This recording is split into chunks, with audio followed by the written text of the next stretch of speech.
Alrighty, hello and welcome to this live edition of Parent to Parent. If you're on the website now, you probably saw our digital broadcast, our 6 p.m. broadcast, because on Fox right now we have the All-Star Game. So thank you to all of our Facebook followers and also Instagram. We also have our website and YouTube. We are talking about swim safety, and I have to admit that as a parent, I didn't really have that as a priority. In fact, when I was looking for swim lessons and stuff, I thought to myself, "Oh, my kids know how to swim, kind of, because they have floaties," and that's not swimming. That's not even close to it. And actually, I'm doing them a disservice by putting those floaties on because that's giving like the false narrative of you are okay. But it is a good way to get the kids to kind of be more familiar with the water and not be as afraid. And so my kids right now are in swim lessons. I've done a lot of like research and stuff like that on what works and what doesn't, just with my friends and stuff like that. And there's personal coaching available, and it's beneficial in the fact that you see progression versus possibly at a school, you may not see the progression as much, but schools may be more convenient for you. I mean, the point of the conversation right now is that I can't tell you how many times in the news we talk about adults and children drowning. And it's because it's a split second. It's like the amount of time to send a text or whatever the case may be. Next week, we're going to talk with the mom whose son, 2 years old, drowned when she just looked away after taking him outside of the pool, sitting him on a chair. And now it's her mission to try to educate people. And there's so many swim lessons you can get also for free. So we did a story yesterday. It aired in our 9 p.m. broadcast or 5 p.m. broadcast. Did it? No, 9 p.m. And then the week before, it aired on our 9 p.m. and we have it online as well, just talking about the importance. And I have my kids coach who I think is awesome. She was recommended to me, and so I wanted to bring her on. And thank you so much. Yes, Michelle Swat says the Judah Brown Project. It's the Judah Brown Project I was talking about. So we're going to talk to Judah's mother next week.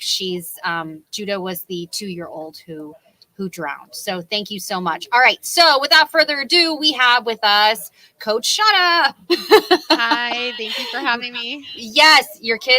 My kids are huge fans of you. And she's done wonders in just a couple of classes when it comes to teaching swim safety. So first off, Shauna, I was going to ask you, why are you so passionate about swim safety? Because this wasn't your career. Right. So I began swimming when I was 6 years old, and I just remember it being new and scary and intimidating and feeling like I don't want to do this. And I told my mom I wanted to quit, and she said, give it 2 weeks and then you can quit. And I gave it 2 weeks and I started doing really well and competing. And I started to realize I love the water and I love the freedom that it brings. When our kids are swimming or when we're swimming, there's less rules, so to speak. Like we're not having to do chores when we're in the water. And there's a lot of fun around the water, like birthdays and parties and stuff, and just playing with friends and having access to the water and being to have access to it in a safe way is so important. And really, it just gives us, when we have knowledge of swimming, it gives us opportunities to participate in life. Yeah, it really does. And when you see the statistics like the one here, American Red Cross saying a child or weak swimmer can drown in the time it takes to reply to a text, check a fishing line, or apply sunscreen. And then you hear how many drownings happen. I'm sure as someone who's so passionate about the cause of swim safety, what are you thinking? So I really like this because it talks about being a weak swimmer. Sometimes we can swim, but we're not a strong swimmer. And this is often why we also have parents drowning when they go in to rescue their kids, because while they can swim, they're not a strong swimmer. And so doing lessons really at any phase of life or just working on your swimming ability is really beneficial, and it keeps us safe and keeps us strong. And I think that you hit on such an important note, which is you may feel, okay, I'm 5'7", so if I'm in 5 feet deep of water as a parent, I'm fine. I don't need to know swimming.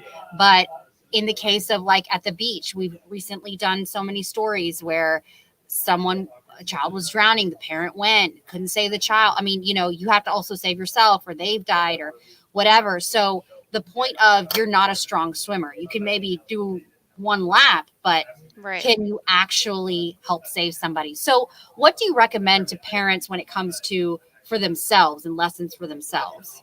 So there are a lot of techniques, when you may know how to swim, but do you know how to swim efficiently? Like, is your stroke efficient? Because there are a lot of ways that you can improve your stroke just to make it more efficient. I also recommend that parents remember when you go in to rescue somebody or help a child, that is a definitely different ball game than just helping your kids swim. Usually the person is panicking, they're pulling on you, grabbing you. You're going to have to be able to use breath control, if you're under and holding your breath. There are a lot of ways that you can build these skills up. And, doing swim lessons, even working out at the gym, a lot of gyms do have pools, and going and swimming laps is a great way to stay in shape. It's a low impact sport, but it also keeps you strong in case you are in an emergency type situation. Yeah, definitely. And so when you have and you speak with parents, what's the number one thing that they say to you when they come to you in terms of getting swimming lessons? Okay, I'm not making this up. A lot of parents, I teach their kids how to swim, and their next response, they're so very happy about that, but then they say, now I got to get myself lessons. And Wow. that is really shocking to me, how many parents can't swim. And I actually just read this statistic from Boston Medical Center that said 87%, there's an 87% chance of parents who have kids that their children won't swim. Or parents who cannot swim, that their children won't be able to swim as well. And so that really shows how important it is for a parent to be able to learn to swim. And again, I talked about this in my 5 steps to getting your kid to swim safer.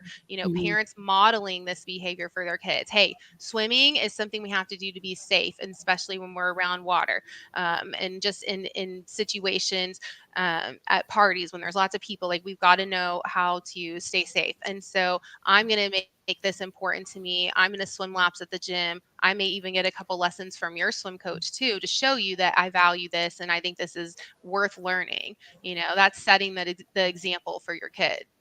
Do you think it's kind of like maybe even a generational thing? Because I don't think my parents really know how to swim. And, You're right. now it's in the forefront of, you know, you have a second language that you need to learn, and you also need to know how to swim. Like, it's just like a thing you do. It could be, but I think some of it is like location and where you live. Because Hmm. I grew up in Georgia and not tons of people have pools in their backyard. Right. And then here in Texas, it's very common. Like, a lot of people have access to pools. I've never been to so many kid birthday parties at a pool until I moved here. That's not a thing in Georgia. I mean, kids don't have a lot of pools that you can have parties at, but here it's a very common place for people to be like, oh, we're just going to have the party in our backyard, and Hmm. there happens to be a pool. So I do think that's some of it. Yeah, and to your point also, I wanted to bring up having parties at the pool. That's fun and all, but I just was so amazed at how many parents don't have a gate, or they don't have their kids, really trained in the actual, with swim classes and all of that. One of the other things is, I went to a pool party, a kids' pool party, and they at a house, and they had hired lifeguards, and I thought that was very smart of them. I mean, do you recommend those kind of things? What do you recommend for someone having a pool party? Right. So having a pool party, there's always risk involved. I definitely would consider the population that you're having the party for. Having a pool party for a bunch of 3-year-olds is going to look differently than having a pool party for 10-year-olds. Mhm. Okay. If you're having a pool party and there's a lot of toddlers that are going to be there, you may want to reconsider, because they're often, that's our population, that age 1 to 4, Yeah. where we're seeing these accidental drownings happen. And so I would definitely consider, who the party is for. Now, I still do get, 8, 9, 10-year-olds coming and doing lessons with me that aren't strong swimmers. So, what I like to do when I'm having a pool party is just kind of put the feelers out there with parents. Hey, like, is your kid okay swimmer? Like, do I need to watch them? For one, I want to know, about the kids coming. For 2, Hmm. I try to keep the numbers small, and for 3, definitely consider hiring a lifeguard, and most importantly, the lifeguard that you hire needs to be like not your 12-year-old next door neighbor. It Right. needs to be someone who will actually be Yes. able to do the job if something happens. Yes. And don't rely on the lifeguard because again, we do see drownings happening with lifeguards present. So if you have that, I still recommend an adult always be in the pool, no matter how old the kids are. My daughter just had her birthday party this past weekend, and I was in the pool almost the entire time. And they are 8 years old and older. So those are ways that we can prevent, drownings and also just kind of protect ourselves in those situations where we're having a bunch of people over at our house and we are swimming. Yes. And you're in the pool all the time. Actually, you just got done with lessons. So Just got out of the water, wet hair you and got out all. of the So. water. One interesting thing that you told me was you have 4 kids, and even when the kids are around the pool, you or your husband or both are right there. It's not like now that you know how to swim strong, you can go ahead and go out there by yourself. I mean, I That feel is like some parents, 100% right. yeah, some parents just do that. Well, I got them swim lessons. They did great. So here you go. I mean, no matter what, you've got to be watching your children. Right. And I highly recommend just being in the water with them. Of course, as they start to get older and maybe they swim competitively, yes, I mean, just sit nearby. But when they're still in that, they're a new learner or really, I mean, 6 and under, I really think is a really important age to just be in the water with them. The child really associates, I'm in the water and I have a parent. And often they will get fearful of getting in the water without a parent. If they always swim and there's always an adult in the pool, they're less likely to sneak off and get in the pool alone Right. because they're so used to having that adult. My baby, he does not get in the pool unless we get in. Then as soon as we get in, it's game on. Like he wants to swim. But we have watched him, like he does not understand the concept of getting in without us because it's never happened. He's never been in the water without us. We are always right next to him. And so I think that that is a good way for your kids to, just have that association. Adult in the pool means I can swim. Yeah. Well, even when my son's 17, I'm gonna be in the pool with him. Be like, Mom, go away. I love it. What about the importance of bath time? Because Okay. I found this really interesting because there's some kids that are just like not about the water. Yes. So, when we're having babies, we like read the books and we want to do Hmm. the schedule. And I was all about that. And I saw like this bath time. The book I read was really focused on making it a bonding time. Like that's a moment you can have with your child. And of course, me being a swimmer, I was like, oh, we're gonna do all these fun swimming things in the bathtub. And I just realized getting my kids to love the water when they're taking a bath and feeling comfortable in the water, they look forward to the bathtub. Like they had tantrums when we had to get out of the water because they loved it so much. Um, and so if you can make bath time fun for your kids and get that positive association going, it's much easier to teach kids how to swim because they are happy in the water. They are okay putting their face in. And if water Hmm. splashes in their eyes, they're okay with that because they've already experienced fun in the bath time when there's toys and that interaction with mom or dad or whoever the guardian is, like that is a fun, positive thing that happens to them every day that involves water. And Yes. so I really think making bath time fun, that's where, love for the water and getting the early swimming starts. And for parents that might not have time to give baths, like longer baths or um, anything like that, what would you recommend for them? So I definitely understand that, we as especially like working parents, we have a Mhm. hard time just being like, we're going to go to the pool every weekend or whatever. But truly, like giving your kids experience with waters, like even having a water table set up in your backyard, those are really great things that you can do. Water balloon fights, like sprinkler system, anything that is desensitizing that feeling of water on your face. So that way, when we go for the first lesson, we're not, really scared to go under or get the water in our eyes. All of Right. those things are really great, and they're things that parents can do. You don't have to supervise a whole bunch, around the amount of water that's in a water table, right? Right. So there are some other things that you can do just to incorporate water in your life and just play with the water. So since you actually did speech therapy, right? You had a company Yes. with speech Yes. therapy. So now you are transitioning to, well, you have full time teaching, right? Yes. So A little backstory. I swam in college and I began coaching swim team in like the late 90s. And I did coach summer league swim team for 15 years. Hmm. And so I feel like I'm kind of re entering this world that I had left a long time ago. Uh-huh. And that is something, yes, very different because I've been on the speech therapy track for, 11 plus years now. Wow. And so we do have some video showing. On your tummy and look down. 1, 2, 3, go. Look down. Kick, kick, kick, kick, kick. Good job. Keep going. Good job, you guys. Stay on your tummy. You can't hear the audio, like we can't talk over it. But I'm going to let you guys see some video if you didn't get to see the story of Shauna and On your tummy and look down. 1, 2, 3, go. Look down. Kick, kick, kick, kick, kick. Good job. Keep going. Good job, you guys. Stay on your tummy. Okay, so I guess I can talk. And Shauna, if you click on the button for the mic, you can talk too. Okay. There you go. Okay. Yes. Okay. So All you want right. me to talk about? Yes. Okay. So it's just, what can you expect if you're going to a personal coach?